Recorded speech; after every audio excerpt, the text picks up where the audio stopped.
Getting nutty with garlic, loading up on beans, and letting bacon do its thing. If you're looking to spice up your weeknight dinner with a delightful side dish, these additions will take your canned green beans to another level. Can you really ever go wrong by adding cheese to anything? Bread is weird? Well, it's weird when it's here. It does not make a good snack. It does when you add stuff to it like cheese. It's one of those ingredients that will elevate canned green beans with great ease, and there's no particular cheese that is bad to incorporate. Classic mozzarella can give it a stringy look with a nice cheese pull and an approachable taste that doesn't overwhelm. Parmesan can provide canned green beans with a salty factor that can also enhance their look. If you cook the green beans and then grate Parmesan cheese on top, it can provide a fluffy, pillowy look. While if you cook the Parmesan with the beans, it'll be crunchy and slightly brown. Shred a bit of cheddar cheese on top of the beans and broil it for a couple of minutes so it melts and gets toasty. Take a creamy turn by integrating cream cheese, which makes the beans feel rich with a neutral taste. Melt whatever cheese you choose to quickly enrich any green bean dish. There are plenty of versions of butter out there to give diversity to your green bean dish, from salted to unsalted to herby compound butter. If you're baking green beans with other ingredients, you can add a pat of butter on top just before serving to allow it to melt and trickle down the beans. This can provide a visual component in addition to the flavor, especially if you use an herbed compound butter. If you want to pair your green bean dish with some type of nuts, such as almonds, making a batch of brown butter will add a nice nutty aroma. However, buttery green beans are great on their own. And if you use salted butter, you don't necessarily have to sprinkle salt on the beans later. Deep fry your canned green beans in a flour coating for a breaded veggie side dish. It's almost like having delicious fried fair food, but you can customize it at home. Drain the can and coat it in a flour mixture that you love. Make your batter and then fry them until they're nice and crispy. Fry them in a pan, or better yet, deep fry them for an even crispness. These make a crunchy and delicious side dish that you can pair with meat or add to a salad as a nice juxtaposition in texture. It's important to season the flour coating for fried foods, since the flour itself doesn't have a lot of flavor. Salt and pepper is a great place to start, but you could also add Cajun seasoning, garlic powder, powdered ranch dressing, or a seasoned salt.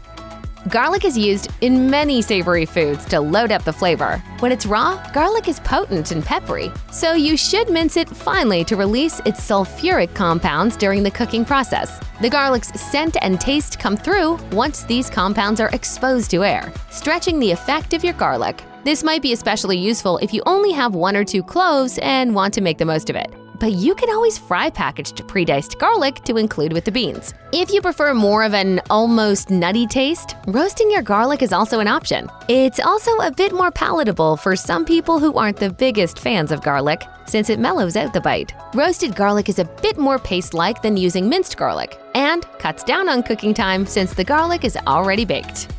Vinegar isn't just for fish and chips or salad dressings. You can try a fresh take on canned green beans by giving them a quick pickling. There are plenty of pickled veggies out there, but this might be a less anticipated dish. Using the canned variety does not require any washing or chopping the ends off of your green beans, which can be a time-consuming process. White vinegar or apple cider vinegar turns canned beans into a flavorsome snack that you can even eat by itself. If you're struggling to come up with ingredients that will elevate canned green beans, integrating other beans can be one of the easier methods. These additions offer a softness and creaminess in comparison to the taste of green beans, which can be a little sweet or earthy. Drain any excess liquid and mix them together to make a simple bean salad. Feel free to add other vegetables like corn or bell peppers, or add an herbal element with freshly chopped cilantro or scallions. A great way to add a little flavor to green beans is to mix them with herbs, which not only impacts the flavor but can bring a fresh element to canned beans. While you're heating up the canned green beans, add something fragrant like rosemary, thyme, or basil. They double up on the green, but they also give flavor without having to do much extra legwork beyond chopping. Chives can impart the taste of onions, which is great if you don't have onions on hand. Fresh dill is commonly paired with green beans to make a tasty duo, but tarragon can provide a very light anise taste that will bring depth to your dish. These are but a few of the herbs that help add freshness to your dish, working nicely with canned beans when you want to revitalize them. Classic green pesto is a decadent blend of earthy basil, parmesan, olive oil, pine nuts, and garlic. When you're striving for convenience, Store-bought pesto with canned green beans might be a tastier dish than you anticipated. Nobody has to know that you opened a can of beans and a jar of pesto. There are loads of simple ways to upgrade canned and jarred foods, and they're nothing to scoff at. Jarred pesto is delicious, convenient, and has a longer shelf life than making it from scratch, although you can always do so. The pesto covers the green beans while providing color and flavor, so it doesn't hurt to have pesto and green beans stocked in your pantry.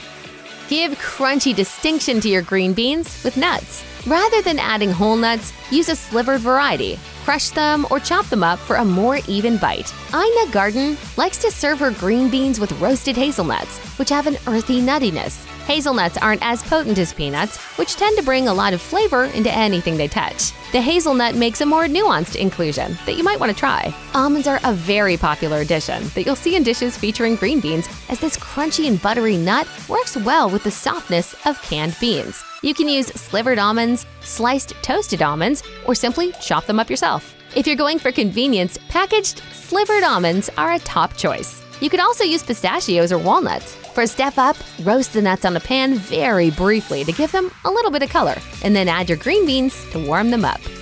Citrus can make a noticeable difference in brightening your vegetable dishes. When you feel like your can of green beans needs a lift, a spritz of a lemon can do the trick.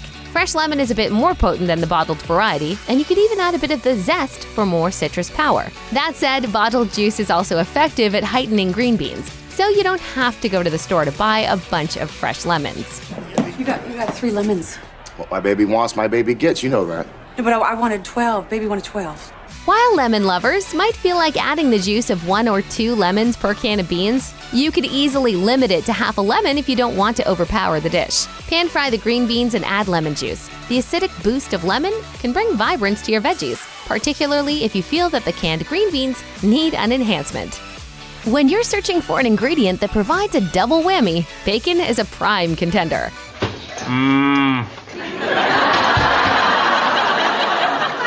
Bacon.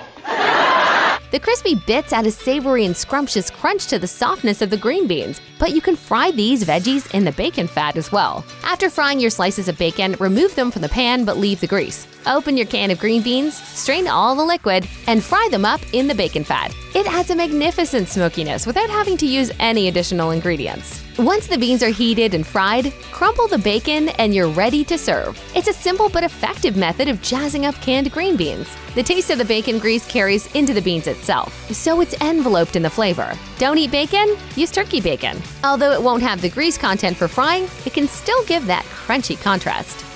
There's no reason why you can't enjoy cream of mushroom soup year-round. Green beans and cream of mushroom soup don't have to be an autumn-only option. Cream of mushroom soup contains ample sodium, so you don't have to add any salt to your green bean casserole. You might want to opt for no-salt canned green beans, or you could rinse them if they are salted. For extra flair and a mild crispness, top your casserole with the fried onions that you usually see in the dish, but they're not a necessity. While you might be used to having cream of mushroom soup with turkey, it easily goes with chicken or ribs. This might not be the standard combination you consider for it, but it tastes good nonetheless. Pair this dish with grilled asparagus or broccoli for even more vegetable goodness. Thanks to its tendency to pack more flavor, extra virgin olive oil should be your choice when it comes to choosing between extra virgin and regular olive oil. Depending on the extra virgin olive oil you use, there can be a range of tasting notes, not to mention the flavored or infused varieties, such as extra virgin olive oil with basil, chili peppers, rosemary, and more. This can be a twofold method as far as adding ingredients that will elevate canned green beans, since it's technically one ingredient, but it's infused. The olive oil also assists in frying the green beans to contribute a slight crispness factor, beneficial when you consider that canned green beans are cooked and soft. Pan frying or roasting the green beans with olive oil can enhance their texture and provide the subtle flavor of the oil. Give this method a whirl when you don't have a lot of extra time to create your bean dish, since you only need to pour and fry, no cutting, blending, or stirring required.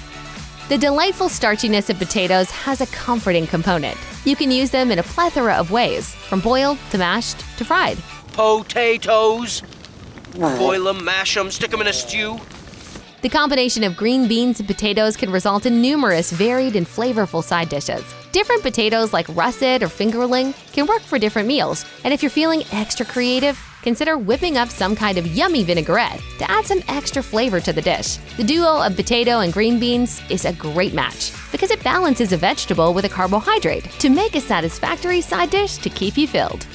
Search for that carton of broth or lost pack of bouillon cubes in the back of your cabinet to offer a bunch of flavor to your canned veggies. You can apply this technique in a couple of ways, depending on your recipe. If you're cooking something with green beans ahead of time, simmer them in broth or beef bouillon in a pot so that they can absorb the flavors. Once the broth is mostly evaporated, turn off the heat. Allow the beans to cool and store them in a container in the fridge overnight. This technique is time-consuming, but you can taste the difference after the beans soak up the broth or bouillon. For a quicker version, skip the overnight refrigeration. Simmer the beans in broth or bouillon for at least a half hour and strain the liquid. But keep an eye on the salt content, since both broth and bouillon tend to be high in sodium.